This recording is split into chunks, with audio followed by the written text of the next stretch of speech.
Today I'll be talking about the Church of England, and tomorrow probably I'll be talking about the Church of Germany. We notice a major shift happening in the institution of the church in the Western Europe area. I guess they're trying to become a lot more progressive in order to attract people. Interesting play, John. Let's see how that works out for them. So, in its absolute infinite wisdom, the Church of England is urging the government to ban pointed kitchen knives because, as we know, utopia or paradisio is just one regulation away. You just need to ban that one more thing, and then we'll have utopia. To me, it is bizarre, okay? And it's not just to me, like literally everyone living outside of the British world, if you were actually to spend some time to look into how the government is treating its people, the comparison that I would make is how the prison guards are treating the inmates at a correctional facility. Like, they're making sure no one has access to shanks at this point. So, you have actually potato peelers being taken away. You have like small pocket knives being taken away. Like, and despite of that, despite of all of this, you still have acid attacks and you still have knife violence. Imagine that. It's almost like, to me, maybe this is a little bit too forward thinking, but it's almost as if someone is willing to break the law and commit murder, someone is also willing to break the law and carry a knife outside. But no, maybe we need more legislation. Maybe more legislation is required to get someone that has it what it takes to take the life of another human being to say, well, I can't carry a knife. Can't carry a knife, officer. It is illegal. Like this whole charade that is going on in Britain regarding knives is beyond funny. Like, you actually had a British politician suggesting that every knife would have a GPS tracker attached to it. I mean, beyond the fact that, considering how many knives are on the market, the price to have GPSs for everyone would be off the charts. But also think about, like, you would need some sort of battery. Like, you would literally have to plug your knife in order to get it to function, I guess. Like, how would this work? And let's say you find a victim of a stabbing. It's like, okay, so the police turns up the app and finds like, holy shit, we're surrounded by kitchens. The murderer could be in any one of them. Why are they unwilling to address the problem? I'll tell you what the problem is. It's gang members stabbing other gang members. It's the fucking gangs that are doing it. But most of all. But like the conservatives, they decided to recently, I guess, put on ads on chicken fried boxes, right?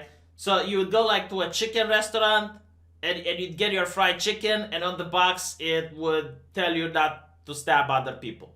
Now, obviously, I think this is stupid as well, because again, like, if someone has what it takes to take the life of another human being, they're not going to listen to you. They don't give a shit.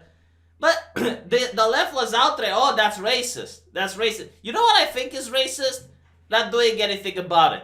Because if it's really racism, like if I were to go back in time and bring a national socialist and put him in the UK, like a legit, like the guy, or get Richard Spencer to talk about it. Maybe I can get him like CNN did. They will say, well, you're telling me black people are stabbing other black people? Like, yeah.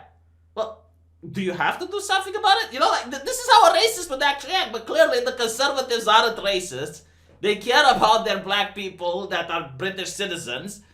And they're like, well, maybe we need to stop, the stabbings and stuff, because it's gang members doing gang member activities. So maybe we can look at what drives people into becoming gang affiliate. Maybe we can crack down. And by the way, here's the kicker. Like, here's the really funny business. You cannot have gangs unless the cops and the authorities are allowing it. They're allowing it either because they're corrupt or they're allowing it because they're understaffed. It reminds me again of the time in socialist Romania where the police and the authorities were spending more money on policing people's thoughts, or making sure no one is against the party, or making sure that there's not going to be any revolts against the communist system, comrade, to the point where they didn't afford to also spend manpower and money on combating actual crime and, things like rape, murders, and stuff like that. What they did is that they would hide it from the news. They would make sure the news doesn't talk about it so that people feel safe. And when you look at the actual crimes committed during the communist era, shocking. Far more than they are today. And a lot of people, because the news didn't mention it, so they didn't know about them, would sleep with their door open because they actually felt secure. Fascinating, isn't it? The opposite is true. You can have like a very small problem, but if the news just keeps talking about it on and on, people get anxiety, people get fear, and you get like the previous video that I made about the parents who committed suicide and also shot their 7 months baby. That is human nature. That really is human nature. So it's happening in London now. Like the police is spending, the government is spending money so that the police can have online task forces to make sure there's no hate speech online. Police arrest people that says Islam is questionable on their house. The mayor of London, in his infinite wisdom, is going to stop frisk and search. But apparently, you need to ban the knives. Yes, because okay. So let's look at the argument. Apparently, the Church of England, again, in their infinite wisdom, they probably read from the Bible that pointed knives are obsolete because in the past you had pointed knives in order to stick your food and eat it, but nowadays you don't need to. Okay, so the only way you use a pointed knife is to open a package where you can't find the scissors at hand. So, first of all, it's very interesting that the Church of England is telling you what you can and can't do with your private property. That is just mwah. But second of all, other nations, like my country, has pointed knives, and this isn't a problem. No other nation in the world, as far as I'm aware of, has a problem with knives. And then they point out, and again, like this is just an article made for morons, because like you need to be a moron in order not to question this. And this is why these articles don't have comment section anymore, because it would be really interesting to see what people have to say about this retardedness. It's quite insulting to use the word retarded. I kind of get it. Like people that have mental deficiency, they have no choice. No, these people are beyond retarded because they do have a choice. They can stop being, okay? Like, God didn't curse them with this. They can literally just stop choosing to be retarded. It's an option for them, but for some reason they persist. So they point out that criminologists have demonstrated that reducing availability in turn reduces crime. Wow, brilliant. Absolutely brilliant. Yeah, that is true. No, that is absolutely correct. Okay, like for example, if in a country you can't find marijuana anymore, well, you're not going to smoke it, are you? Because there's no availability. Absolutely true. But you're talking about weapons that commit murder. Okay, so now you're banning knives that are pointy. Let's say you take all the knives off the streets to the point no one can find the knife. What's next? Hammers? Like, they're very effective. Okay, you're banning hammers. What's next? Screwdrivers? Can you not see the problem with this shit? Like, your issue is that you have citizens willing to shank other citizens. And I am going to use the word shank because if you're going to treat the town as a prison, why not? Well, the city. Well, it's an adequate example. So, even if you were to ban every single utensil, then you would have people do what they do in prison, like they take a toothbrush and they make it into a weapon. And even if you were to ban literally everything, they would just take a stone from the ground and use it as a weapon. Like, I am genuinely curious who supports this decision. I do not think, like, if you were to make an interview asking the British population, do you think banning knives is a good thing? I am legitimately curious what people would say, because, that is an IQ test right there. Right there and then.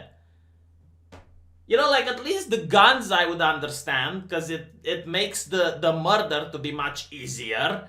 I don't agree with the argument, but at least I can understand it in a way, because, it's very difficult for one teenager to do a school shooting without a gun. You know, like if you were to have a weapon, a melee weapon, where he has to go mano el mano, you know, how many people do you think he can take down? Not very many, because he's going to get his ass whooped. Okay, so I kind of understand like the difference in force, like the force multiplier that a weapon has. And even though I'm understanding it and I'm trying to explain it, there's still going to be some people in the comment section like, oh, V, you're a stupid, you don't need that.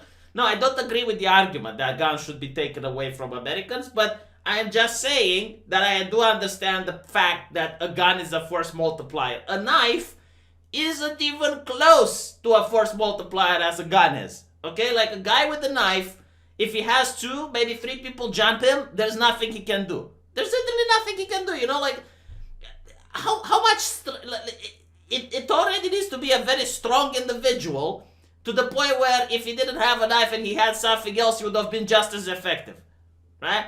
But with a gun, not so much. Like with a gun, you know, even a 7-year-old can kill an adult.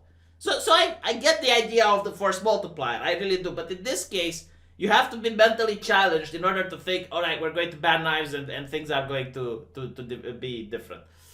Anyway, pray to Jesus and ask him to give wisdom to the Church of England, because it seems that they are lacking a little bit. Maybe Solomon can go back on earth, give some wisdom to the church, which is becoming more and more political. Here's the thing, if the church wants to really become this political, why shouldn't they pay taxes at this point, huh?